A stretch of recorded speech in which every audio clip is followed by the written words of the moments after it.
Okay, hi guys and welcome to the show, and today I'm doing another wristwatch talk episode, and in particular I'm going to focus on some viewer emails. I haven't done viewer emails for a while, so I do apologise. I'm just going to dive straight in because there's quite a lot to talk about. Anyway, so we'll start with an email from a message from Dennis Van Patten, and Dennis is a regular commentator and I always appreciate what he has to say. He always has something interesting or a different perspective to share, and anyway, so thank you very much and happy Christmas, and I wish you all the best. And he asks, well, this is basically in conversation about my new Squire. He wants to know, do I prefer rubber straps over Nato or vice versa? Now I've got to say, first off the bat, I'm a big Nato strap fan. As you see right now, I'm in fact sporting, this is a olive green British military Zulu strap. But I do love a decent rubber strap. They both have advantages and disadvantages. The greatest advantage of a rubber strap is that they can be extremely comfortable. If you get the right strap, the right quality, the right fit on the watch, it can be the most comfortable of any kind of bracelet or strap or leather strap or whatever. They can be very comfortable. They're durable. You can wash them. They're water resistant. There's definitely a lot of advantages and relatively affordable. You know, there are of course higher end brands like Breitling and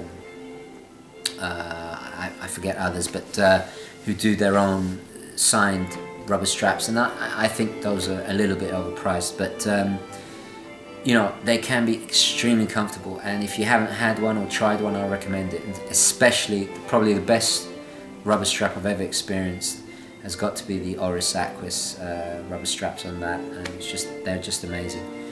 But personally, I always prefer Nato, just because they're affordable.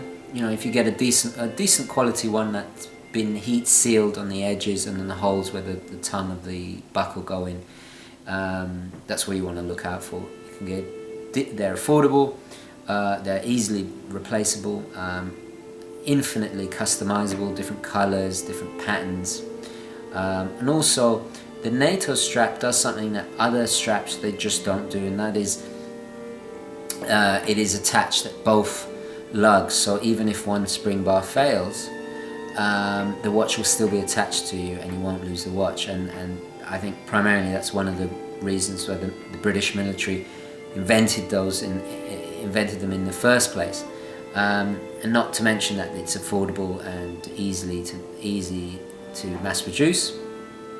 So I completely recommend if I, you know, a Nato strap, and between the two I'd probably go with the Nato. But having said that, the rubber strap on the Aquis is probably the most comfortable.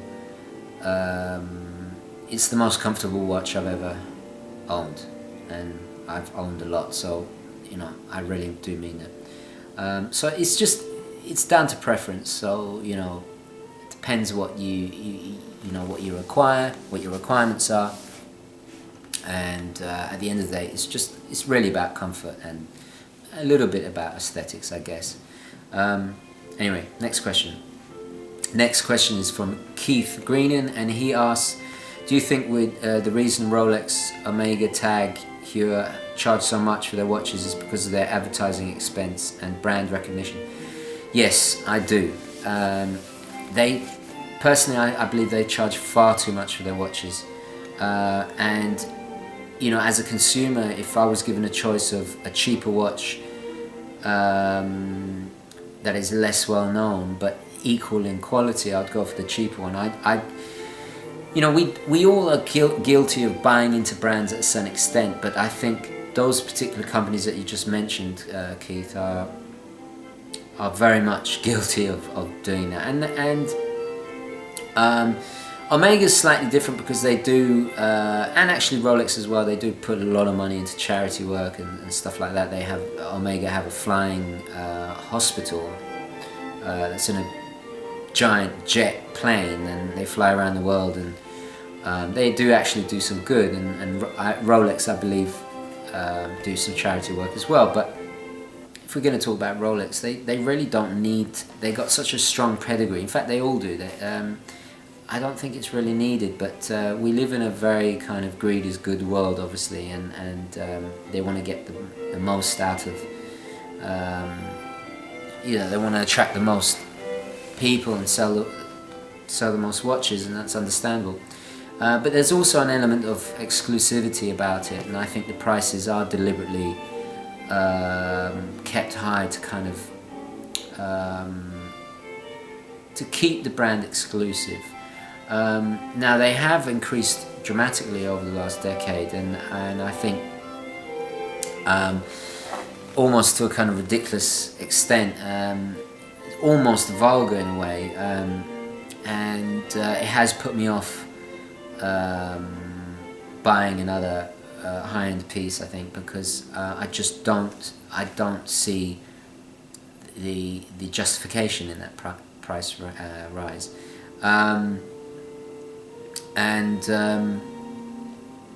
something like the Squire here, that's under $1,000 basically, just goes to show that you can really get an extremely high quality watch for a modest price. And Squire is a rare exception. I think companies like Squire and Oris, I just adore them because they have that pedigree, they have that history, they have that heritage to them. Squire has an extremely rich history that brands, I've seen brands, I'm not going to name any names, but there are brands out there that charge you 5-10 times as much as this and haven't half the history or the heritage of a brand like Squire. Same goes for Oris. I think they're tastefully priced. I think paying so much for just brand recognition, I think it's a tiny bit vulgar, and it puts me off actually buying new high-end pieces. So to answer, anyway, I'm rambling now, but to answer your question, yes, there definitely is a correlation between advertising, huge advertising budgets, and paying a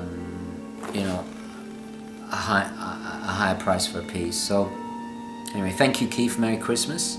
Okay, and we've got another email from Eric, and this is Eric Cameron, and he asked, I was wondering, would you be interested in making a video showing your entire collection? I'm curious because I know you have an extensive range of watches, and I'd like to know the thinking behind each purchase. So first of all, thank you for the email, and Merry Christmas. The funny thing is, I was thinking about doing that, but there are two problems. The first problem is half my collection is in the United Kingdom and half of it is here.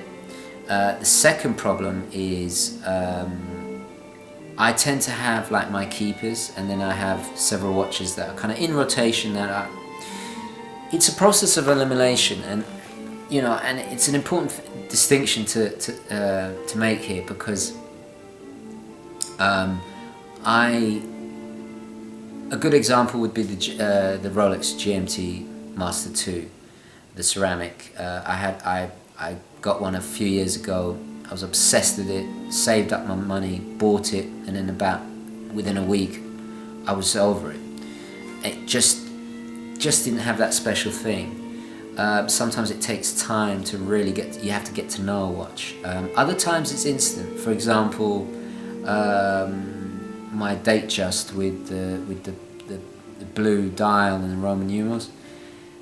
I've been in love with that piece since the second I saw it. I saw it in a shop window in Manhattan, and I had to have it, and I'm still obsessed with it, and I still have it to this day. But it was part of a long process. I had already gone through 2 or 3 Datejusts to get to that, to really appreciate what it is in a watch that I like and what makes it a keeper. So it's a bit of a problem doing a whole collection, because I haven't got my collection in one place. But next time I'm in England, I will probably bring all my watches with me, and I'll try and do that video. what I might do it in sections. So I might do my American wing of the collection, and then my British wing, or something along those lines. I think what is more interesting actually would be to do a kind of slideshow perhaps, or some footage of some of my watches over the years, and talk about the evolution of my collection and how I've come to that point. I think I might do that. That way I can use footage from some of my watches that are in the United Kingdom. But I will do that eventually. It's long overdue, and I realise that it's just the logistics of doing it is a bit difficult, but it will happen. So, but you know, I tend to have about 8 to 10 watches at a time. You know, I have maybe even less sometimes. I have my definite keepers, and then I have watches that come and go. So I think that would be an interesting video as well, to discuss exactly the thought process behind what makes a keeper and what hasn't made the final collection. So thank you, Eric, and happy Christmas. And last email is from Gnomester73, and he wants to know, hi, I'm a recent subscriber. I have to say I really like the channel. My interest is purely horological. I tread my own path with regards to the other aspects of lifestyle. Fair enough. I'm a fellow Oris Aquis owner, fantastic, as well as owning a Hamilton Jazzmaster Autochrono, very nice, Steinhardt OVM, very nice, and a Tag Heuer 2000 Quartz, which is my beta watch. Well, I can't really comment, I'm not familiar with that watch, but I'll have to Google it. My question I'd like to have covered on the channel is what is next for my collection. So far I've got watches that are purely on how much I wear and enjoy them, and how much enjoyment I get from them, but I want to get something, I want to throw an investment potential into the mix. It seems to me that the low cost bracket GMTs are a good bet, but the piece I'm considering seriously is the Christopher Ward 5-day Auto. It's the first piece with an in-house movement from Christopher Ward. It's a beautiful dress watch and it has an oversized diameter that doesn't faze me. Thoughts and views? Well, best regards, Gnomester73. Okay, first of all, happy Christmas, happy holidays. You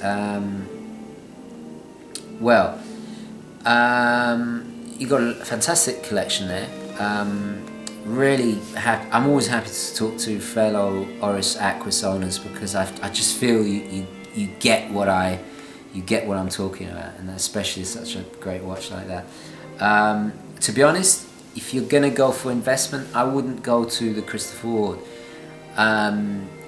They do hold their value reasonably well for a brand that is, you know, quite new to the game.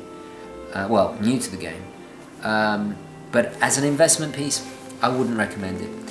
I would recommend like a 90s Datejust.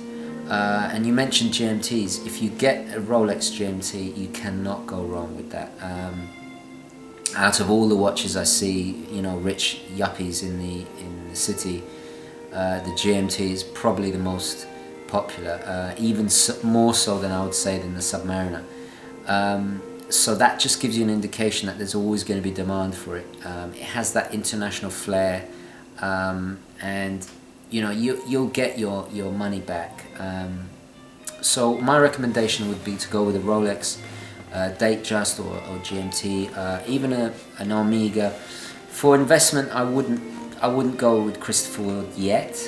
But look, if it makes you happy, at the end of the day, if you want that Christopher Ward, go for it, and then maybe get an investment piece later on. So what makes you happy at the end of the day. But I appreciate you asking my opinion, and that is my opinion. you know, something that has the resale value. That there isn't anything I can think of that has the resale value of the Rolex. It just is a safe bet. So I would advise you going down that route. Also, it would complement your collection nicely. But having said that, so would the Christopher Ward.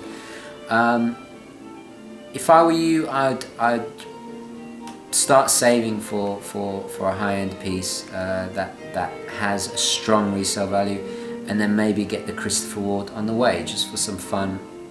Okay guys, I'm going to wrap it up there, so thank you for watching. Please subscribe if you're new to the channel. Send me any emails, the emails are down below in the description if you have any questions. Please like if you enjoyed this, and I'll catch you next time. Okay, thank you for watching. Ciao.